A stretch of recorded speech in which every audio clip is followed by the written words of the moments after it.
everybody. Welcome back. This is the second YouTube F330 Folklore in the Environment session. I'm happy to be back in touch with you all. I hope you're all doing well, sheltering in place, leading the contemplative life, hopefully not having coronavirus parties. We don't approve of that. So, yeah, let's get back into it. Welcome back to the final third of our semester together.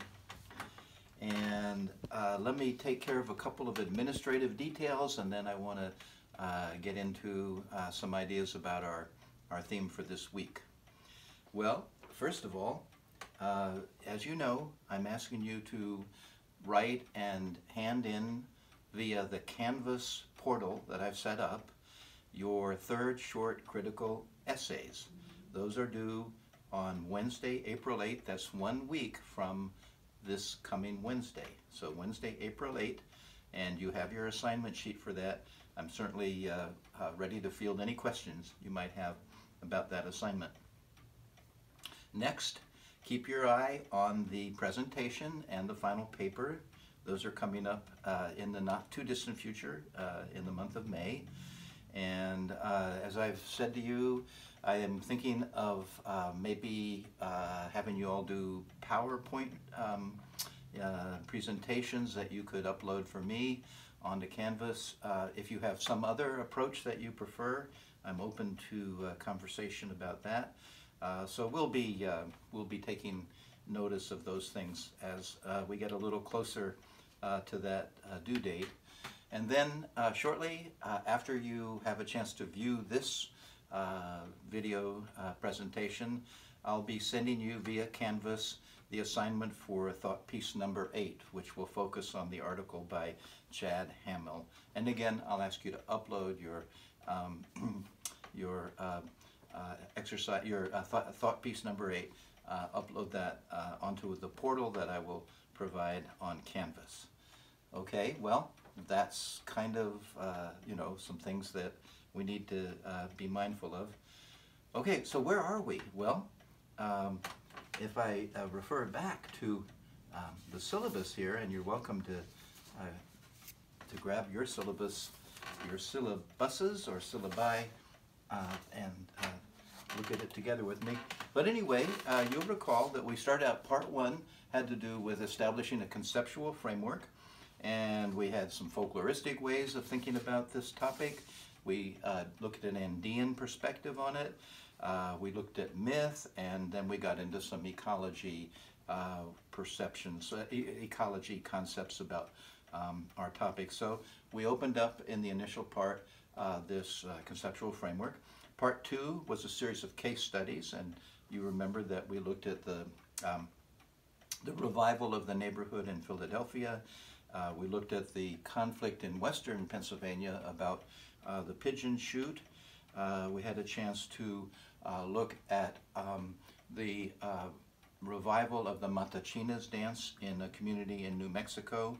And then we finished up with the article that we read about the campesinos in Colombia. So we did a series of case studies, and each of those had its particular theme that was of interest. But now we're in the third part of the course, which has to do with performing diverse environmentalisms. And you will recall that we're essentially, during these weeks, we're reading a couple of chapters from a book that is scheduled to be released at IU Press, you know, sometime in the near future.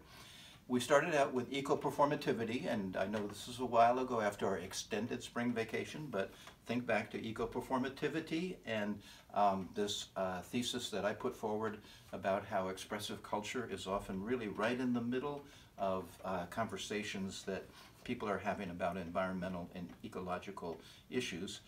So we're now in the next component of this third part. We're in week 10. And our theme here is called Performing the Sacred. Performing the Sacred. And we have 2 articles that we're reading. The article by Chad Hamill, Coyote Made the Rivers, and then the article by Chie Sakakibara, which is about singing for the whales. So those are the 2 articles that we'll be doing in our theme for this week, Performing the Sacred. Okay, Well, that hopefully will get us somewhat oriented to where we are, and we have to pick up the thread again and get back into it. So in that spirit, I want to talk a little bit for you about performing the sacred, and I want to give you a set of principles, just a few concepts here that I think I want you to keep in mind as we get into this topic. So first of all, and I'll put this sheet up on Canvas, but let's think about these together briefly. First of all, there is a spiritual presence in our natural surroundings. So when we think about performing the sacred, the first concept I want us to engage in here is there's a spiritual presence in our natural surroundings. The second concept, living creatures and even inanimate objects in some instances can enter into spiritual contact with humans. Living creatures and sometimes even inanimate objects can enter into spiritual contact with humans. The third concept here in performing the sacred, the fate of individual people and groups of people depends to a greater or lesser extent on these relationships. The fate of individual people or groups of people depends to a greater or lesser extent on the relationships that they establish with these spiritual presences in the landscape. Okay? The fourth concept that I want to keep in mind as we enter into this subject matter is human conduct and behavior significantly impacts the mood and comportment of these spiritual actors. Human conduct and behavior significantly impacts the mood and comportment of these spiritual actors.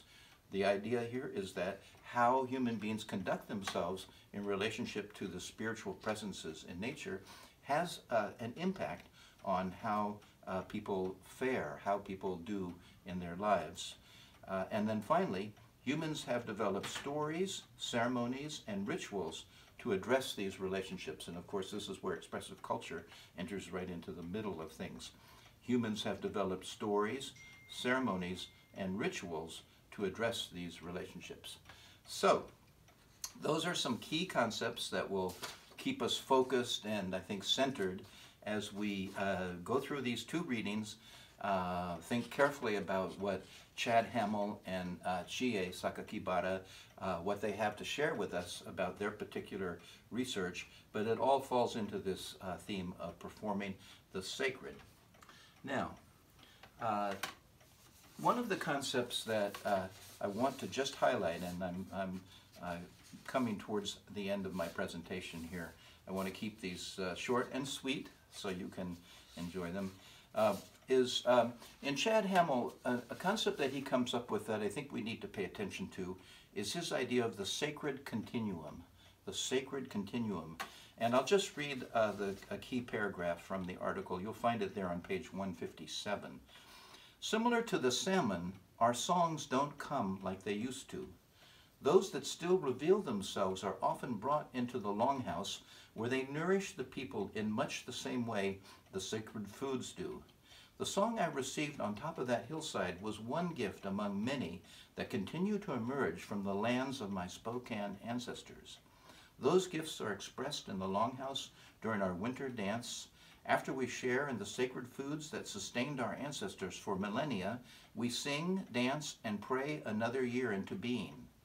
This pure expression of Spokane culture reinforces our identity and solidifies our presence, merging the past with the present in a sacred continuum that, in its totality, constitutes the Spokane world.